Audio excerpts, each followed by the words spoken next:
उसके होठों पे मेरे हाथ, मुझे ऐसा महसूस हो रहा था जैसे सफ़ेद दूध से निकलने वाली रसीली मलाई। उस रात मेरा दिल उसके दिल को सलामी देने को तैयार बैठा था। मैं अपने दिल की गर्माहट साफ साफ महसूस कर पा रहा था, मगर उसके दिल के काफ़ी नज़दीक होने के बावजूद मैंने अपने दिल पे काफ़ी बंदिशें लगा रखी थी, और यही वजह था कि मेरा दिल अब और भी कठोर हो गया था। मानो मेरा दिल अब मेरे कंट्रोल में ही ना रहा, मगर न जाने क्यों मैं उसके और करीब खींचा चला जा रहा था। और फिर हमारे बीच बस इतनी सी दूरी रह जाती है जितने में शायद मेरा दिल ही समा सके। लेकिन अब वो मेरे इतने नज़दीक थी कि शायद वो भी मेरे दिल की कठोरता को महसूस कर पा रही थी। मेरे दिल की गर्माहट और मेरे दिल की बनावट, शायद उसने इन दोनों को महसूस कर लिया था। ये कहानी है मुंबई के रहने वाले एक जवान लड़के की, जो बिहार के एक छोटे से गांव से ताल्लुक़ रखता था। अंगद नाम का ये लड़का इंजीनियरिंग करने के बाद मुंबई की एक कंपनी में नौकरी कर रहा था। करीब 1 साल नौकरी करने के बाद उसे अपनी ये ज़िंदगी कुछ नीरस सी लगने लगी। शायद उसे भी अपनी ज़िंदगी में किसी की कमी महसूस हो रही थी। आखिर वो एक जवान लड़का था जो अब एक अच्छी नौकरी कर रहा था, वो भी अपनी पूरी मेहनत के साथ पैसे कमाकर। करीब 1 साल अपने दोस्तों के साथ रहने के बाद उसने ये फैसला किया कि वो अब अकेला रहेगा। दरअसल वो मुंबई में अपने 3 दोस्तों के साथ भाड़े के मकान में रहता था, लेकिन अब उसके तीनों दोस्तों की गर्लफ्रेंड भी उनके साथ रहने लगी थी, और यही कारण था कि उसने ये घर छोड़ने का फैसला किया। मगर शायद मन ही मन उसे ये देखा नहीं जा रहा था कि वो अकेला है, क्योंकि जब जब वो अपने दोस्तों को देखता था तो उसे अपने जीवन की ये कमी और भी ज़्यादा महसूस होने लगती थी। अंगद के पास एक ही रास्ता था कि वो अब अपने अकेलेपन को मिटाने के लिए शादी कर ले, मगर गांव में रहने वाली अपनी एक छोटी बहन की शादी के लिए उसे अभी काफ़ी पैसे जमा करने थे, इसलिए वो अभी शादी नहीं कर सकता था।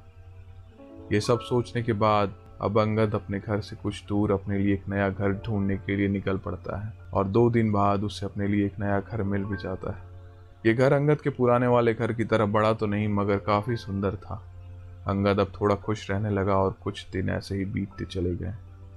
और फिर वो दिन आता है जिस दिन उसकी मुलाकात आरती से होती है।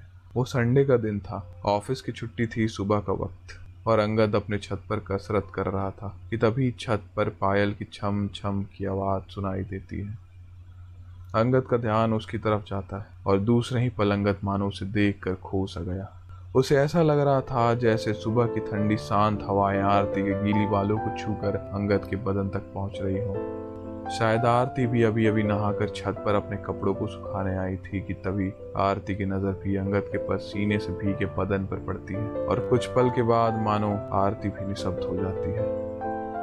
आरती का सारा ध्यान अंगद की तरफ रहता है। अब अंगद और आरती एक दूसरे को ऐसे देख रहे थे जैसे वो कई जन्मों के प्रेमी हैं, कि तभी नीचे से आवाज आती है और आरती का अंगद से ध्यान भटक जाता है। अब आरती हड़बड़ी में अपने कपड़े रस्सियों पर यूं ही डालकर नीचे चली जाती है। ये अंगद और आरती की पहली मुलाकात थी। करीब 2 महीने यूं ही निकल गए जिसमें अंगद और आरती हर संडे यूं ही छत पर मिला करते थे, मगर बातें कुछ नहीं हो पाती थी। फिर एक संडे की रात को अचानक अंगद के दरवाजे की घंटी बजती है।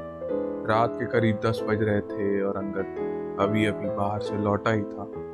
अंगद ने जैसे ही दरवाजा खोला, सामने आरती का पति खड़ा था। आरती के पति को इतनी रात में अपने सामने देखकर अंगद थोड़ा घबरा सा जाता है, मगर अंगद ने हिम्मत करते हुए पूछा, जी बताइए, कुछ काम है क्या?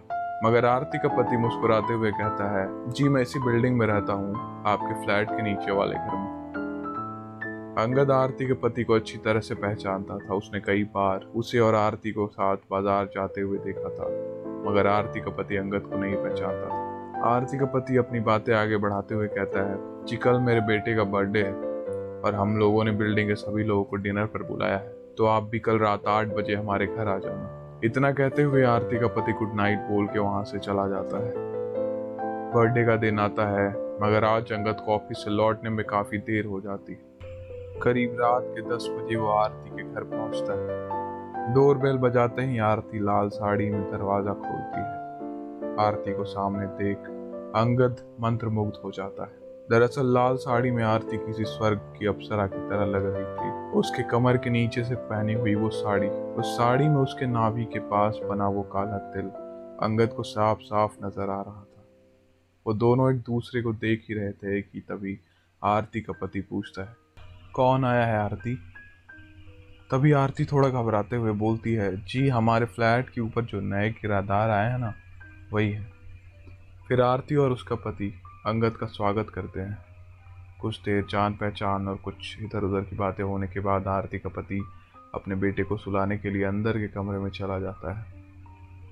दरअसल ऑफिस से लेट पहुंचने के कारण अंगद काफ़ी देर से पार्टी में पहुंचा था और तब तक सभी लोग पार्टी से खाना खाकर लौट चुके थे। अब इस वक्त हॉल में लगे उस डाइनिंग टेबल पर आरती और अंगद अकेले थे। आरती अंगद को खाना परोस रही थी, मगर उन दोनों का ध्यान एक दूसरे पर ज्यादा था। इसी में आरती अंगद को खीर परोस रही थी कि तभी ध्यान भटकने की वजह से खीर अंगद के शर्ट पर गिर जाती है। आरती थोड़ा हिचकिचाते हुए अंगद को बाथरूम की तरफ ले जाती है, जहां वो अंगद के शर्ट पर गिरे खीर को अपने हाथों से साफ करने लगती है। शर्ट साफ करते करते आरती अंगद के इतने नजदीक पहुंच चुकी थी कि उसे अंगद के दिल की तेज धड़कनें साफ साफ सुनाई दे रही थी। अंगद भी खुद को आरती की तरफ आकर्षित होने से रोक नहीं पा रहा। दोनों उस समय बाथरूम में अकेले थे और एक दूसरे की आंखों में खोए हुए। उन दोनों की धड़कनें किसी ट्रेन के इंजन की तरफ बढ़ती ही जा रही थी कि तभी अचानक अंगद के हाथों से झरने का नल चालू हो जाता है और अंगद और आरती पूरी तरीके से भीग जाते हैं। आरती के बाल खुले होने के कारण गीले बाल आरती के चेहरे पर आ गए थे। ना चाहते हुए भी अंगद आरती के चेहरे से बाल हटाने लगता है और बाल हटाते हुए न जाने कब अंगद आरती के होठों तक पहुंच गया था। उसके वो गुलाबी मुलायम होठ जिसमें पानी की बूंदें कुछ इस तरह थी जैसे ठंड के महीने में सुबह लाल मखमली गुलाब के फूल पर थोड़ी सी ओस की बूंदें, जैसे सफेद दूध से निकलने वाली रसीली मलाई। आरती चाहते हुए भी खुद को रोक नहीं पा रही थी और अब आरती भी अंगद के इतने करीब पहुंच चुकी थी कि उसे अंगद के शरीर की गर्माहट महसूस हो रही थी। अंगद के दिल का वो हिस्सा जो काफी देर से कठोर होकर आरती को सलामी देने को तैयार था, वो भी अब आरती के शरीर की गर्माहट पाने के बाद नरम हो चुका था। महीनों से भरा वो प्यार अब पानी की तरफ बह चुका था। अंगद के कठोर दिल से बाहर निकल चुका था ये प्यार, और यह एहसास अंगद के लिए परम आनंद था। इन सब के बाद अचानक झरना बंद हो जाता है और वो दोनों का ध्यान एक दूसरे से अलग हो जाता है। काफी देर तक झरना चालू रहने के कारण टंकी का पानी बह गया और झरना रुक गया। उस दिन भी उस सब कारनामे के अलावा उन दोनों के बीच कुछ बातें नहीं हुई। दोनों काफी भीग चुके थे, मगर बात आगे बढ़ते इससे पहले ही अंगद वहां से चला जाता है और फिर करीब 2 हफ्ते बाद अंगद का ट्रांसफर मुंबई से पुणे हो जाता है और अंगद मुंबई से अपने दिल में आरती की यादों को लिए पुणे चला जाता है।